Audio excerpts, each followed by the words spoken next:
अस्सलाम वालेकुम, doctor Arshad Mahmood here. आज की वीडियो के अंदर हम वालिदैन का एक इंपॉर्टेंट क्वेश्चन डिस्कस करेंगे जो हमसे अक्सर पूछते हैं और ख़ास तौर पर सर्दियों में हमसे पूछा जाता है। वो ये होता है कि डॉक्टर साहब, बच्चे को ड्राई फ्रूट कब देने हैं, कितने देने हैं और कैसे देने हैं। ये एक बहुत वैलिड क्वेश्चन है। सर्दियों के अंदर आपको पता है कि अडल्ट्स भी, बड़े भी, सब ड्राई फ्रूट बड़े शौक से खाते हैं और खाने भी चाहिए। बेसिकली उसके डिफरेंट रीज़न है। आपको पता है कि सर्दियों के अंदर जो है हमारे बीमार होने के चांसेस गर्मियों के निस्बत बढ़ जाते हैं। उसके मुख्तलिफ रीजंस हैं। एक तो आपका सर्दियों में सन एक्सपोजर कम हो जाता है। जब आप सूरज में नहीं निकलते तो सूरज की छांव में बहुत सी एनर्जी होती है, उसमें विटामिन डी होता है और बहुत चीज़ें होती हैं जो साइंस ने अभी डिस्कवर करनी है, तो हमें इन्फेक्शन और बीमारियों से बचाती हैं। सेकंड ये है कि सर्दियों के अंदर जो है वो आपका मेटाबॉलिज्म स्लो हो जाता है, तो वो भी आपकी इम्यूनिटी को ड्रॉप करता है। इस तरह सर्दियों के अंदर जो है वो आपकी एक्टिविटी भी कम हो जाती है। और सर्दियों के अंदर चूंकि लोग क्राउडेड होते हैं और वेंटिलेशन आपकी प्रॉपर नहीं होती उस तरह की, क्योंकि पंखे भी नहीं चल रहे होते, तो उसमें यह है कि आपके क्रॉस इन्फेक्शन का, वायरल इन्फेक्शन का एक पर्सन से दूसरे पर्सन में स्प्रेड होना बहुत बढ़ जाता है। सो बच्चे और बड़े सर्दियों में ज़्यादा बीमार होते हैं। तो डेफिनेटली इसके लिए आपको कुछ काउंटर मैकेनिज्म चाहिए, कुछ ऐसी चीज़ें चाहिए जो आपको इस चीज़ों से बचा के रख सकें। उसके अंदर ड्राई फ्रूट्स हैं। ड्राई फ्रूट कैसे आपको बीमार होने से बचाते हैं? तो ड्राई फ्रूट के अंदर डेफिनेटली होता क्या है कि ये बेसिकली एक रिच सोर्स है मिनरल्स का, वाइटामिन का और एनर्जी का। ये तीन चीज़ें आपको इन्फेक्शन से बचाती हैं। जब आप मिनरल्स और विटामिन लेते हैं और एंटीऑक्सीडेंट्स लेते हैं तो आपकी इम्यूनिटी बूस्ट होती है और डेफिनेटली एनर्जी फिर आपको एनर्जी प्रोवाइड करती है। ये एनर्जी में बहुत रिच होते हैं, तो इस तरह आपकी जो है वो एक इम्यूनिटी और एनर्जी मेंटेन रहती है, तो आपके इन्फेक्शन और बीमार होने के चांसेस कम से कम हो जाते हैं।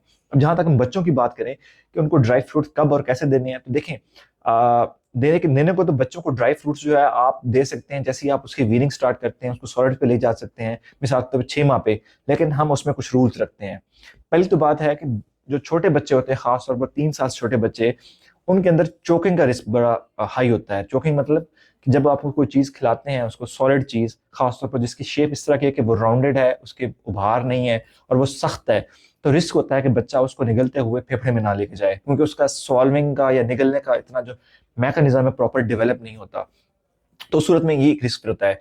तो ये बड़ा इंपॉर्टेंट है कि आपने बच्चों को खिलाना कैसे ड्राई फ्रूट, क्योंकि हमारे सारे ड्राई फ्रूट, चाहे वो मूंगफली हो, अखरोट और बादाम हो, उसकी शेप ऐसी होती है कि उसके अंदर ये रिस्क मौजूद होता है। तो हम रिकमेंड ये करते हैं कि बच्चा 6 माह पे आप उसको ठोस गज़ा शुरू कराएं।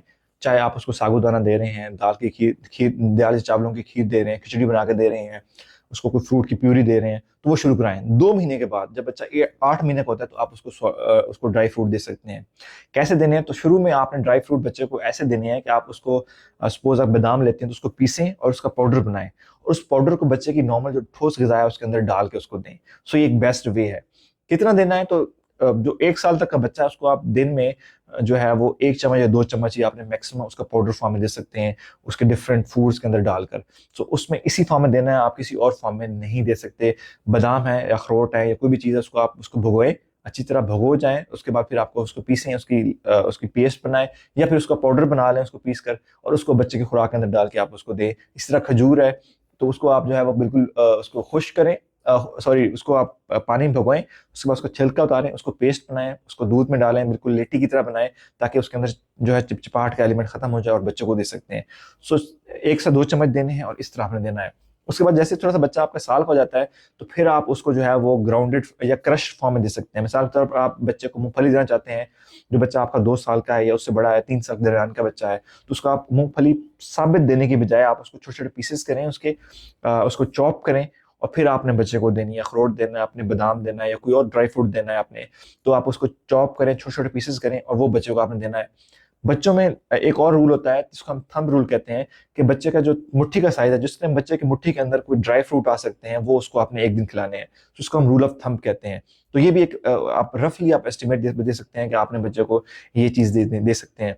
जब आपका बच्चा 3 साल से बड़ा हो जाता है तो फिर आप उसको जो है वो पूरे जो है होल ड्राई फ्रूट होते हैं, बादाम होता है या अखरोट का पीस होता है या मूंगफली है, वो आप खिला सकते हैं। सो इस तरह आप उसको खिलाएं, उसकी चीज़ों को बढ़ाएं, तो आपका बच्चा, एक तो उसको एनर्जी और बूस्टिंग मिलेगी, दूसरा आपके बच्चे में चोकिंग का रिस्क जो हमेशा ड्राई फ्रूट के साथ मौजूद रहता है, क्योंकि हम देखते हैं ओपीडीज इमरजेंसीज के अंदर हमारे बच्चे जो है वो पॉपकॉर्न खास तौर पर या फिर मूंगफली खा के ये फंसे हुए फेफड़े में फंसा कर आ जाते हैं और काफ़ी सीरियस कंडीशन होती है।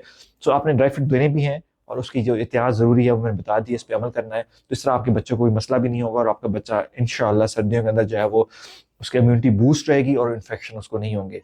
Thank you.